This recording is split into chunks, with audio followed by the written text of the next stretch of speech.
যেই স্বৈরাচারের বিরুদ্ধে গত 18 বছর আমরা রাজনীতিবিদরা তার একটা পশমও নাড়াইতে পারিনি, এই ছোট ছোট নাবালক ছাত্রদের মাধ্যমে আল্লাহ তাআলা সেই পরিবর্তনকে ঘটিয়ে দিয়েছেন। মহান আল্লাহ তাআলার হাজারো শুকরিয়া। প্রিয় ভাইয়েরা, আমাদের জনপ্রিয় সঙ্গীত শিল্পী কলরব এর একটি শ্লোক, তুমি বাঁচাও তোমার জাতি, সাজাও তোমার দেশ, তুমি এ প্রজন্মের মুক্তিযোদ্ধা, যুদ্ধ হয়নি শেষ। ছাত্রদেরকে মনে রাখতে হবে, 5ই আগস্টের মাধ্যমে বাংলাদেশকে নির্মাণের যুদ্ধ কিন্তু শেষ হয় নাই। 5ই আগস্টে কি হয়েছে আমরা বলতে পারি, ফ্যাসিস্ট নামক বৃক্ষের একটা বড় শাখা পলায়ন করেছে, কিন্তু এর শিকড় যে পরতে পরতে লুকায়িত আছে সেগুলো কিন্তু এখনো অ্যাক্টিভভাবে বাংলাদেশে বিরাজমান। তারা বাংলাদেশকে অস্থিতিশীল করার জন্য কখনো বিচারকের রূপ ধারণ করতেছে, কখনো আনসারের রূপ ধারণ করতেছে, কখনো বা এই বিভিন্ন রূপ ধারণ করে, কখনো সনাতনীদের উপর ভর করে বাংলাদেশকে তারা অস্থিতিশীল করার জন্য তাদের সেই প্রাণান্তকর প্রচেষ্টা তারা এখনো রয়ে গেছে। কিন্তু মনে রাখতে হবে, এই পতিত পালাতক ফ্যাসিস্টদের উদ্দেশ্যে বলা এই বাংলাদেশ হয়তো 1757 সালে পথ হারিয়েছিল, 1905 সালে বাংলাদেশ পথ হারায় নাই, 1947-এ বাংলাদেশ পথ হারায় নাই, 1971-এ বাংলাদেশ পথ হারায় নাই, 2024-এও বাংলাদেশ পথ হারায় নাই। তার আপন গতিপথ বাংলাদেশ।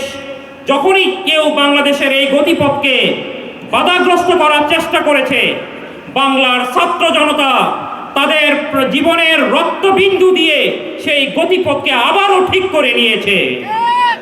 সুতরাং 5ই আগস্টে মহান আল্লাহ রাব্বুল আলামিনের পক্ষ থেকে আমাদের প্রতি যে ইহসান, আমরা এই মুক্ত পরিবেশে এসেছি, সুতরাং এই ইহসানের কৃতজ্ঞতা আমাদেরকে আদায় করতে হবে। আমরা আজকের এই মঞ্চ থেকে আমাদের আন্তরিক ভালোবাসা, আন্তরিক কৃতজ্ঞতা ব্যক্ত করতেছি মীর মুগ্ধ, আবু সাঈদ সহ যে অসংখ্য অগণিত আমাদের ছাত্র জনতা ভাইয়েরা জীবন দিয়েছে, তাদের প্রতি কৃতজ্ঞতা জ্ঞাপন করছি। আল্লাহ তাআলার কাছে দোয়া করতেছি তারা যেন মহান আল্লাহ তাআলা যেন তাদেরকে জান্নাতের উচ্চ মাকাম দান করেন। প্রিয় ভাইয়েরা, বাংলাদেশকে নিয়ে সবসময় ষড়যন্ত্রে ছিল, থাকবেই, কিন্তু বর্তমান ছাত্রদেরকে নতুনভাবে মনে রাখতে হবে, সজাগ থাকতে হবে। প্রায় আমরা দেখি বাংলাদেশের ক্রিকেট টিম প্রথম ইনিংসে দুর্দান্ত ইনিংস, দ্বিতীয় ইনিংসে একদম সেই কলা গাছের মতো পড়ে গেছে। 5ই আগস্টের পরে বাংলাদেশের দ্বিতীয় ইনিংস এরকম ভেঙে পড়লে চলবে না। পার্শ্ববর্তী ভারত, মোদি বাবু কিছুদিন আগে তাদের জাতীয় নির্বাচনে তাদের একটা দলীয় পরাজয় হয়েছে, ভরাডুবি করেছে।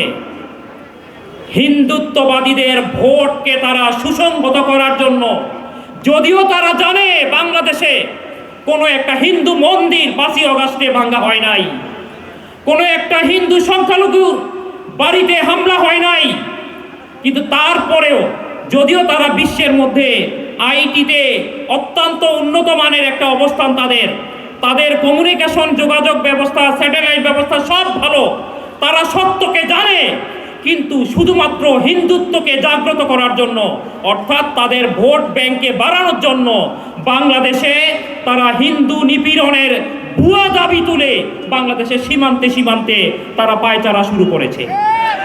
বাংলাদেশের হাই কমিশনে তারা হামলা চালিয়েছে। আমরা বলতে চাই, আমরা পতিত স্বৈরাচার শেখ হাসিনার সকল দুর্নীতির আমরা হিসাব কড়াগন্ডায় আমরা আদায় করব ইনশাআল্লাহ। আর এই ময়না তদন্ত যখন আমরা শুরু করব, আমরা নিশ্চিত সেই ময়না তদন্তে শেখ হাসিনার পরেই যার নাম আসবে সে হলো নরেন্দ্র মোদীর নাম আসবে। বাংলাদেশকে নিয়ে এইভাবে আপনারা ছিনিমিনি খেলবেন, আর বাংলাদেশের মানুষ বসে বসে তা দেখবে, এটা 24-এর মাধ্যমে নিশ্চয়ই আপনাদের প্রমাণ হয়ে